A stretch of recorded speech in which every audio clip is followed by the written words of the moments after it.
Very good morning to all of you. आइए हम लोग व्याकरण में वचन शुरू करते हैं। सबसे पहले वचन किसे कहते हैं? यहाँ दिया हुआ है शब्द के जिस रूप से उसकी संख्या का बोध होता है उसे वचन कहते हैं। यानी कोई शब्द हम कहते हैं तो उसकी संख्या कितनी है उसी से वचन का बोध होता है। हिंदी में वचन के दो भेद होते हैं, एक वचन और दूसरा बहुवचन। संस्कृत में वचन के तीन भेद होते हैं, लेकिन हिंदी में दो ही वचन हम लोग पढ़ते हैं।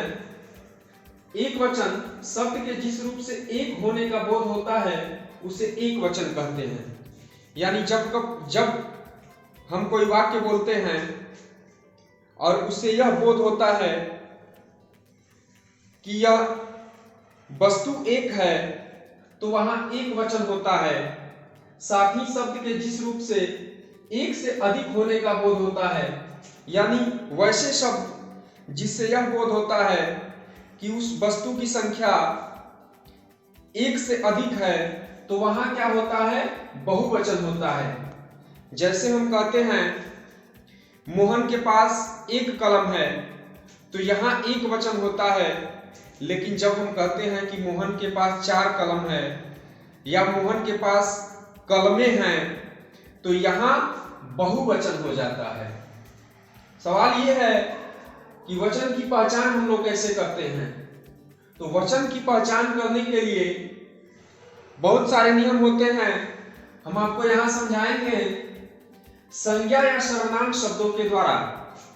सबसे पहले हम जानेंगे कि संज्ञा या सर्वनाम के द्वारा वचन की पहचान कैसे की जाती है। यहां कहा गया है कि जब संज्ञा या सर्वनाम एक या अनेक का बोध कराते हैं, जब संज्ञा या सर्वनाम एक या अनेक का बोध कराते हैं, तो वहां क्या होता है? वचन की हम लोग पहचान करते हैं। कैसे? वह मेरा खिलौना है। यहां खिलौना जो है, एक खिलौने के बारे में कहा गया है कि वह खिलौना जो है मेरा है, यानी एक ही खिलौना है। और जब हम इसी को कहते हैं वे मेरे खिलौने हैं, वे मेरे खिलौने हैं, तो यहां बोध होता है कि खिलौनों की संख्या एक से ज्यादा है, अर्थात यहां बहुवचन है और यहां एक वचन है। अब क्रिया द्वारा भी हम वचन की पहचान करते हैं। कुछ संज्ञा शब्द ऐसे हैं जिनका एक वचन और बहुवचन समान होता है, ऐसे में वचन की पहचान क्रियापदों द्वारा होती है। कुछ ऐसे भी संख्या होते हैं, ऐसे भी शब्द होते हैं जो एक वचन और बहुवचन उनका रूप समान होता है, एक वचन में भी और बहुवचन में भी। ऐसे में वचन की पहचान क्रियापदों द्वारा की जाती है। कैसे? यहां पे लिखा हुआ है हिरण भाग रहा है, तो जब हम कहते हैं हिरण भाग रहा है, यानी एक हिरण भाग रहा है। हिरण की संख्या कितनी है? एक है, एक ही हिरण भाग रहा है। और जब हम यहां कहते हैं हिरण भाग रहे हैं, तो यहां क्या होता है? रहे हैं। ये रहे हैं जो क्रिया है, यह दर्शाता है कि हिरण की संख्या एक से ज्यादा है। हिरण भाग रहे हैं। यहां कहा जा रहा है कि डाकू पकड़ा गया, तो जब हम कहते हैं डाकू पकड़ा गया, तो ये जो पकड़ने की क्रिया है, इससे हमें पता चल रहा है कि वह डाकू एक ही है। और वही बात जब यहां कहते हैं कि डाकू पकड़े गए, यहां क्रियापद बदल जाता है, क्रिया बदलता है, पकड़ा का पकड़े बन जाता है, तो यहां क्या होता है? बहुवचन हो जाता है। तो इस तरह हम क्रियापद के द्वारा एक वचन और बहुवचन को पहचानते हैं। कुछ ऐसे भी शब्द होते हैं जो हमेशा एक वचन में ही प्रयोग होते हैं। अब उसमें क्या होता है कि व्यक्तिवाचक, जो व्यक्तिवाचक संज्ञा होते हैं वो हमेशा एक वचन में प्रयोग होते हैं। जैसे विजय, सीता। यहां भाववाचक कुछ ऐसे संज्ञा होते हैं जो हमेशा एक वचन में प्रयोग होते हैं, जैसे दया, वीरता। समूहवाचक संज्ञा होते हैं हमेशा एक वचन में प्रयोग होते हैं, जैसे परिवार, सेना।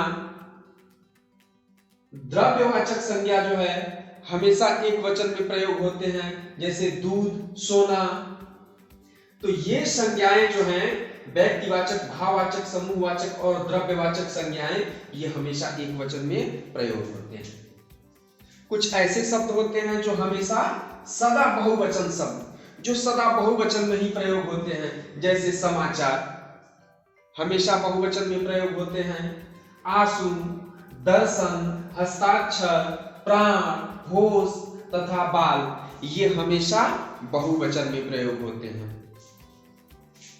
अब यहां बताया जा रहा है कि एक वचन से बहुवचन बनाना, यानी एक वचन से हम बहुवचन किस तरह से बनाते हैं। सबसे पहले जो है पुल्लिंग शब्दों के अंत में आए आ को ए में बदल देते हैं। यहाँ आ जो है इसको हम ए में बदल देते हैं। ए में कैसे बदलते हैं, जैसे ताला, यहाँ जो है आ है और यहाँ इसको हम क्या कर देते हैं, ए कर देते हैं, तो ताला से क्या हो जाता है, ताले। यहाँ जो है शीशा है, शीशा से शीशे। इसी तरह से अब स्त्रीलिंग शब्दों के अंत में आए अ को ए में बदल देते हैं। अ को किस में बदलते हैं, ए में बदल देते हैं। ए में बदल के कैसे करते हैं, पुस्तक, यहाँ जो है अ है और यहाँ हम क्या कर दिए हैं, इसको ए कर दिए हैं। तो ये क्या हो गया है, पुस्तक से पुस्तकें और बतख से बतखें। ये जो है स्त्रीलिंग शब्दों के अंत में आए अ को ए में बदलकर। अब तीसरा होता है स्त्रीलिंग शब्दों के अंत में आए आ को ए में बदलते हैं। आ को भी ए में बदल देते हैं, कैसे, बाधा से बाधाएं, कन्या से कन्याएं। यहाँ ए जो है ये ऊपर का ए है, वही यहाँ पे लगा हुआ है। आ को ए में बदल देते हैं, बाधा से बाधाएं और कन्या से कन्याएं। यहाँ कहा जा रहा है कि स्त्रीलिंग, चौथा है स्त्रीलिंग शब्दों के अंत में आए छोटी ई और बड़ी ई को इया में बदल देते हैं। छोटी ई और बड़ी ई को इया में बदल देते हैं, कैसे, गाड़ी से गाड़ियां बन गया है और जाति से जातियां बन गया है। तो ये जो है अब 5 नंबर पर रहा है कि स्त्रीलिंग शब्दों के अंत में आए इया को इया में बदल देते हैं। केवल यहाँ चंद्रबिंदु लगाते हैं, कैसे, चूहिया से चूहिया। यहाँ चूहिया पे चंद्रबिंदु नहीं है और यहाँ चंद्रबिंदु केवल लग गया है, तो यह बहुवचन हो गया है। डिबिया से डिबिया, ये बहुवचन हो गया है। 6 नंबर कह रहा है कि स्त्रीलिंग शब्दों के अंत में आए छोटा ऊ, बड़ा ऊ और औ के साथ ए लगाते हैं। इन तीनों के साथ ए लगा देते हैं तो बहुवचन बनता है, कैसे, बधू से बधुएं। बधू, यहाँ पे ऊ की मात्रा है, बधू से बधुएं, और गौ से गौएं, यहाँ भी ऊ की मात्रा है। तो इस तरह से क्या करते हैं, बहुवचन में शब्द को बदलते हैं। यहाँ कह रहा है कि एक वचन के साथ जन, गण, वृंद, वर्ग आदि लगा करके हम क्या करते हैं, एक वचन को बहुवचन कर देते हैं। जैसे गरीब से हम करते हैं गरीब लोग या गरीब जन कर देते हैं, बंधु से बंधुजन कर देते हैं, दर्शक से दर्शक गण कर देते हैं, तो क्या होता है, बहुवचन होता है। तो ये वचन है जो हम लोग अभी पढ़े हैं। अब इसमें हमने क्या पढ़ा, इसमें हम लोगों ने पढ़ा कि जिन शब्दों से किसी व्यक्ति या वस्तु की संख्या का पता चलता है उसे क्या कहते हैं, उन्हें वचन कहते हैं। और हमने क्या पढ़ा, वचन के 2 भेद होते हैं, कौन कौन, एक तो एक वचन होते हैं, दूसरा बहुवचन होते हैं। व्यक्तिवाचक, भाववाचक, समूहवाचक और द्रव्यवाचक संज्ञाएं प्रायः सदा एक वचन में ही प्रयोग की जाती है। हम यहाँ पे बताए हुए हैं व्यक्तिवाचक, भाववाचक, समूहवाचक और द्रव्यवाचक संज्ञाएं जो है प्रायः एक वचन में ही प्रयोग की जाती हैं। यहां पे कह रहा है कि कुछ शब्द सदा बहुवचन में प्रयोग किए जाते हैं। कुछ ऐसे शब्द होते हैं जो सदा बहुवचन में प्रयोग किए जाते हैं, बताए हैं।